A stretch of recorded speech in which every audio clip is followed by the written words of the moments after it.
Halo kawan-kawan kampus berdampak. Pada video ini, kami ingin berbagi cerita tentang sebuah penelitian yang mengangkat kekayaan alam Papua sebagai solusi ilmiah untuk permasalahan lingkungan. Penelitian ini berjudul Heavy Metal Ion Removal from Aqueous System Using Coralline Hydroxyapatite Derived from the Papre Seashore, Papua.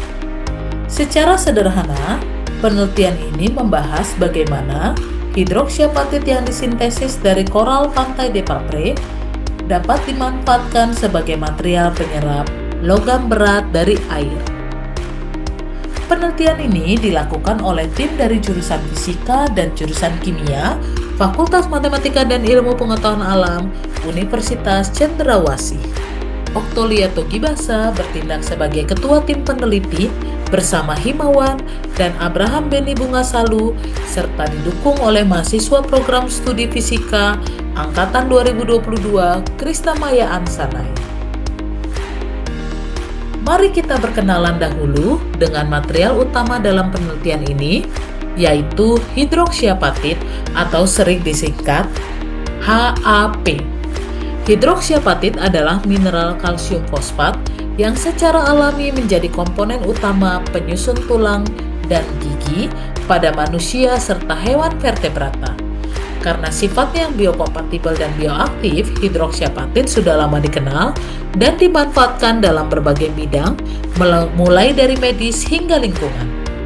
Secara umum, hidroksiapatit dapat disintesis dari bahan-bahan alami yang kaya kalsium seperti tulang hewan, cangkang kerang, cangkang telur hingga batu kapur. Dalam penelitian ini, koral alami yang telah mati dan terhempas serta terakumulasi di pesisir pantai dimanfaatkan sebagai sumber bahan baku yang memiliki struktur unik dan porositas yang tinggi. Nah, disinilah kekayaan alam Papua mengambil peran penting. Salah satu wilayah pesisir di Papua yang kaya akan sumber daya laut adalah Pantai de Papre, yang terletak di pesisir utara Papua, Kabupaten Jayapura. Kawasan ini tidak hanya indah secara ekologis, tetapi juga menyimpan potensi material alam yang sangat berharga untuk dikembangkan menjadi solusi berbasis sains dan teknologi. Pada bagian ini, kita akan melihat bagaimana koral acropora yang diolah dan ditransformasi menjadi sebuah material fungsional bernama hidroksiapatit. Prosesnya dimulai dari koral alami yang telah mati dan dikumpulkan secara selektif dari pesisir de Papre. Koral ini kemudian melalui tahapan pemrosesan termal dan kimia sehingga struktur kalsium karbonat alaminya dapat dikonversi menjadi hidroksiapatit. Menariknya, selama proses ini, struktur berpori alami dari koral tetap terjaga, bahkan menjadi salah satu keunggulan utama material yang dihasilkan. Untuk mengoptimalkan kinerja permukaan, hidroksiapatit hasil sintesis selanjutnya dimodifikasi secara kimia menggunakan larutan basa potasium hidroksida atau KOH. Modifikasi ini bertujuan untuk membuka pori-pori permukaan, meningkatkan jumlah situs aktif, dan memperkaya gugus hidroksil yang berperan penting dalam proses adsorpsi. Dengan kata lain, modifikasi permukaan dilakukan untuk mendapatkan luas permukaan dan porositas yang optimal. Karena hidroksiapatit yang dihasilkan memiliki porositas yang sangat tinggi, fokus utama pemanfaatannya dalam penelitian ini bukan sebagai pengganti tulang atau gigi, seperti pada aplikasi biomaterial konvensional. Sebaliknya, material ini dirancang dan diarahkan sebagai adsorben, yaitu material penyerap yang sangat efektif untuk menangkap ion logam berat dari air. Dengan pendekatan ini, hidroksiapatit berbasis koral de Papre tidak hanya menjadi material berbasis alam, tetapi juga berkembang menjadi solusi fungsional untuk permasalahan pencemaran lingkungan, khususnya pencemaran logam berat di perairan. Pada bagian ini ditampilkan pola difraksi sinar X atau XRD. Hasil XRD menunjukkan bahwa koral dari Pantai de Papre berhasil disintesis menjadi fase hidroksiapatit kristalin tanpa adanya fase pengotor yang signifikan. Ini menandakan bahwa material yang dihasilkan memiliki struktur kristal yang stabil dan sesuai untuk aplikasi adsorpsi. Selanjutnya, melalui analisis FTIR, kami mengidentifikasi gugus-gugus fungsi utama pada hidroksiapatit. Spektrum FTIR mengkonfirmasi keberadaan gugus fosfat dan hidroksil, yang merupakan ciri khas hidroksiapatit.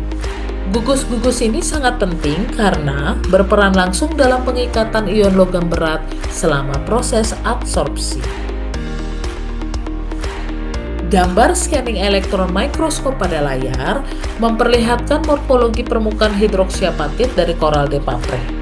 Terlihat bahwa material memiliki struktur berpori dan permukaan kasar, yang merupakan karakter ideal untuk adsorben. Struktur ini memungkinkan ion logam berat untuk lebih mudah terikat pada permukaan material. Pada tabel 1 ditampilkan sifat permukaan hidroksiapatit termasuk luas permukaan dan karakter porinya. Hasil ini menunjukkan bahwa hidroksiapatit dari koral de Papre memiliki porositas inheren yang tinggi yang ditandai dengan luas permukaan mencapai lebih dari 500 meter persegi per gram. Dan porositas tersebut dapat ditingkatkan melalui modifikasi basa ringan menggunakan potasium hidroksida 0,5 molar dengan luas permukaan mencapai lebih dari 600 meter persegi per gram. Nilai luas permukaan ini lebih tinggi dibandingkan material hidroksiapatit umumnya. Bagian penting dari penelitian ini adalah analisis isoterm adsorpsi ion logam berat yang disajikan pada tabel 2. Hasil analisis menunjukkan bahwa adsorpsi ion timbal pada hidroksiapatit de Papre, baik tanpa modifikasi maupun dengan modifikasi potasium hidroksida, lebih tepat dijelaskan oleh model Freundlich dibandingkan dengan model Langmuir. Hal ini menandakan bahwa proses adsorpsi berlangsung pada permukaan heterogen yang bersifat multilapis, selaras dengan ciri khas struktural dan permukaan yang telah dijelaskan sebelumnya.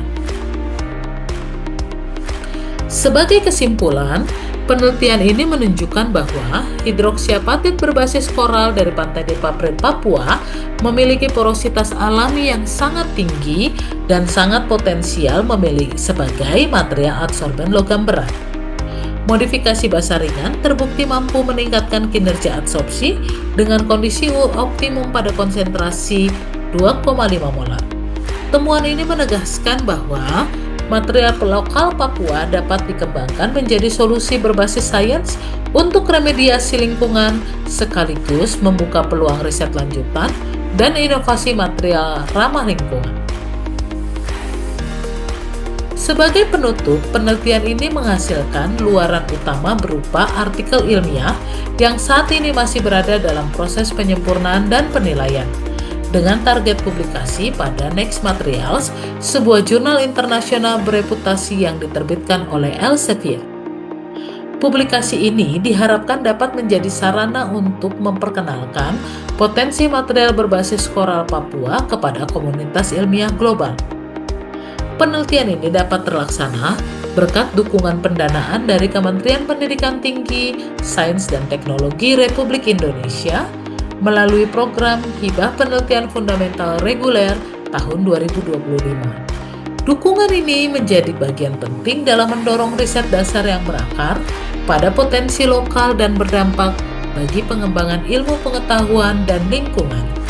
Semoga penelitian ini dapat menjadi langkah kecil yang bermakna dalam menghadirkan sains yang berdampak, berkelanjutan, dan bermanfaat bagi lingkungan serta generasi mendatang. Sampai jumpa pada penelitian berikutnya.